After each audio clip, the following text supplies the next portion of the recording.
हरे मुरारी नाथ तुम्हारा गुरु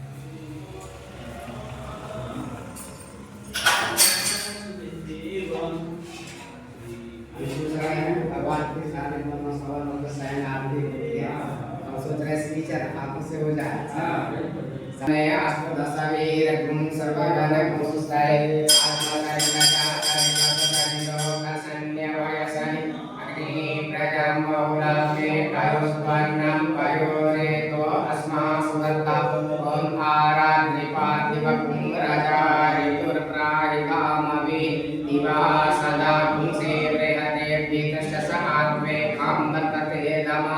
ओम चंद्रमा मनसो जात सक्षो सूर्यो अजायत श्रोत्राद्वायुष्प्राणस्य मुखादग्निरजायत श्री सच्चिदानंद रूपाय विश्वोत्पत्त्यादिहेतवे तापत्रय विनाशाय श्री विष्णुवाराह्ताभ्यो नमः सच्चिदानन्दाय नमः योगी योगेश्वराय नमः यज्ञवाराह नारायण देवताभ्यो नमः मंगल शयन आराध्यम श्री विष्णु वाराह चरणं निवेदयामि।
उसमें बताई करा वही सिस्टम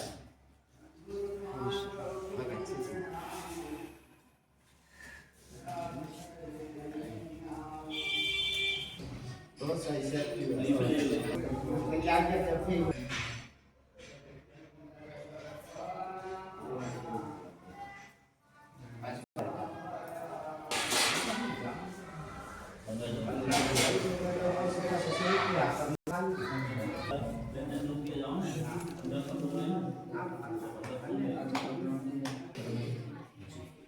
सीता सतन वेश घनीरी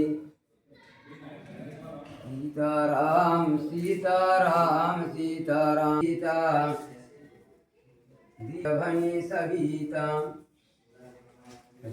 काम कुछ मुँह बैठी मगमाही मोहर बल्यो को नैनम पुन्ना राम पद सीसा समीप महेश तव लीन परीक्षा कवन विध कहो सत सदबात सिया राम अति समझ रघुवीर प्रभाव भयवश्य संकीर्ण जुरावो कछून परीक्षा लेन गोसाई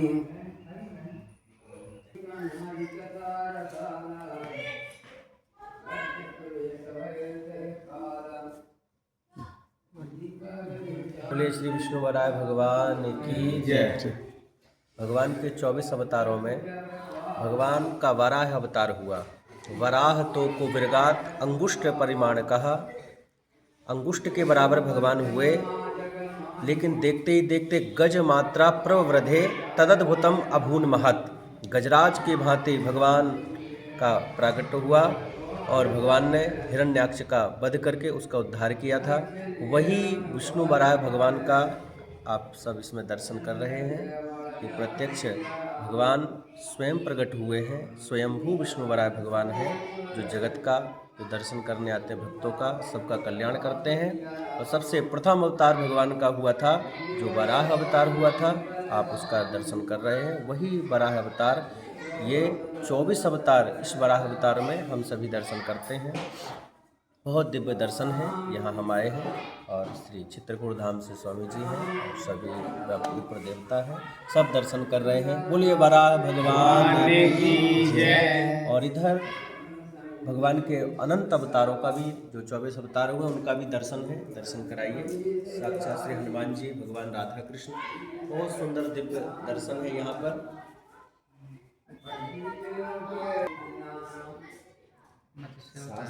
अवतार लिया, ठीक उसी प्रकार आपका भी प्रादुर्भाव। छोटी सी बटैया भागवत में पढ़ते हैं कि अंगुष्ठ मात्र से ब्रह्मा के नासिका से लेकर के, और जैसे छलांग लगाते हो वो अपना विस्तार में बढ़ा लेते हैं, ठीक उसी प्रकार नारायण का यहाँ भी वैसे ही विस्तार है, छोटी सी शिला के रूप में।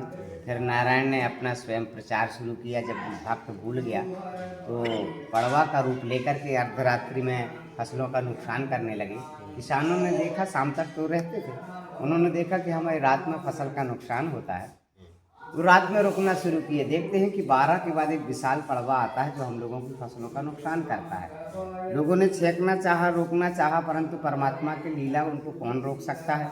एक रोज भगवान अपनी कहानी को जनाने के लिए और उस मार्ग में चलते आते हैं जहाँ उनका निवास स्थान उस पर्व का था। आकर के उसके मकान में प्रवेश कर जाते हैं।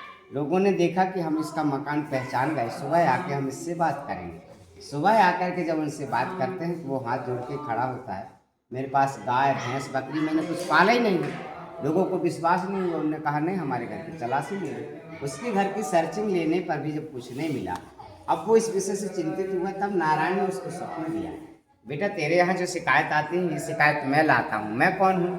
आज से कुछ समय पूर्व जो तेरे जाल में एक छोटी सी शिला फंस के आई थी, वो शिला नहीं है, मैं पाताल मार्ग से चल कर के तेरे जाल के द्वारा बाहर आया हूँ। तुम इस कहानी के निमित्त मात्र हो। मेरा विश्व लेवल का वाराह नारायण का यहाँ एक मंदिर बनना है, जिसके तुम निमित्त मात्र हो। ये बात सुनकर के और वह सुबह ढूंढता है कि वो शिला कहाँ रखी है, और उसके भाव बदल चुके होते हैं और वो पूजा करने लगता है। कुछ समय बाद वो शिला छोटी से बड़ी होने लगती है। इस तरीके से उसके घर में जब व्यवस्था नहीं रह जाती तो वो आंगन में मंदिर बना करके भगवान की पूजा करता है। इस तरह से भगवान बहुत मंदिर तोड़ देते हैं। फिर वो निवेदन करता है कि प्रभु मैं ऐसे नितने मंदिर आपको कब तक बनाते दे पाऊंगा। तब नारायण उसको दोबारा स्वप्न देते हो, फिर उसको कहानी बताते हैं, बेटा आज तक तो तुमने मेरे किसी से प्रचार नहीं किया और मुझे अपने घर की जागीर समझ करके अपने घर के अंदर तुमने कैद करके रख लिया, और मेरी पूजा ब्राह्मण और संत लोग करेंगे। और चारों वेदों के ज्ञाता ब्राह्मण हैं, और ब्राह्मण जब चारों वेदों के कीलन मंत्र से सोने की कील और अष्टगंध की स्याही से, अष्टगंध की स्याही और सोने की कील से लेखनी बना करके जब मेरा कीलन करेंगे, मेरा विस्तार यथावत हो जाएगा। तब फिर उसने सबसे बताना शुरू किया। तब तक नारायण अपने इस रूप में आ चुके। फिर कीलन किया गया यज्ञ अनुष्ठान के द्वारा, तब से नारायण यथावत हैं। फिर मंदिर का निर्माण 17वीं 18वीं शताब्दी में विस्तार हुआ। तब से नारायण हमारे ये विश्व लेवल का एकमात्र मंदिर है। जैसे कि अपन भागवत में भी सुनते हैं अंगुष्ठ मात्र, ठीक उसी प्रकार नारायण छोटे से शिला के रूप में आए और फिर अपना विस्तार, अपना प्रचार स्वयंभू होकर के स्वयं ने किया। इसलिए स्वयंभू हैं ये हमारे नारायण, भय प्रकट कृपाला। इनकी सुबह जो आरती होती है वो भय प्रकट कृपाला से ही होती है। जय सिया राम। कितनी सुंदर, कितनी अद्भुत महिमा। जैसे श्रीमद् भागवत कथा में वर्णित है कि भगवान ब्रह्मा जी की नासिका से वराह रूप में प्रकट हुए थे। कितने छोटे थे, अंगुष्ठ मात्रा और गज मात्रा प्रवृद्धि। देखते ही देखते गजराज की भांति हो गए तो आज यहाँ भी आप जो दर्शन कर रहे हैं छोटे से, आपने सुना महिमा, छोटे से प्रकट हुए थे, लेकिन कितने बड़े आज जो श्रीमद् भागवत में वर्णित है वही रूप का आप दर्शन कर रहे हैं। गजराज की भांति वराह भगवान प्रत्यक्ष यहाँ पर प्रकट होकर के सबका कल्याण कर रहे हैं। और 24 अवतार, इसलिए भी उसमें हमने दर्शन किया, तो 24 अवतार भगवान वराह में है। हाँ, 33 कोटि यक्ष गंधर्व किन्नर ऋषि मुनि सभी सुमेरु पर्वत चारों वेद इत्यादि नारायण के चरणों में आसन में विराजमान। बहुत सुंदर। तो ऐसी अद्भुत महिमा वराह भगवान की है जिनका दर्शन से कल्याण होता है। तो हम सब दर्शन करने आए हैं। आप सभी का मंगल हो। जय विष्णु वराह भगवान की जय। श्री सीताराम। श्री वराह भगवान की जय। तो हम लोग यहाँ दर्शन कर रहे हैं श्री वराह भगवान के अवतार, यानी 24 अवतारों में श्रीमद् भागवत महापुराण में 24 अवतार का जो वर्णन है उसमें वराह भगवान का भी जिक्र है। एक अवतार जो है वराह भगवान की भी है। तो आज जैसे भागवत जी में वर्णन है इसी तरह से यहाँ भी हम लोग दर्शन कर रहे हैं वराह भगवान। ये छोटे से बड़े हो गए, तो यहाँ भी ये सुनने को मिलता है कि छोटे से थे और बड़े हो गए। पहले भी अपने आप एक बार दर्शन करने आए थे, बहुत आनंद आया कि दोबारा भगवान ने यहाँ बुलाया दर्शन देने के लिए। तो यहाँ पे दर्शन किया गया, समय से दर्शन भी हो गया, बड़ा आनंद आया। और राम जी की इच्छा से सभी लोग जब समय मिल जाए समय निकालिए, यहाँ दर्शन करना चाहिए सबको और अपने जीवन को धन्य करना चाहिए। सियावर रामचंद्र की जय।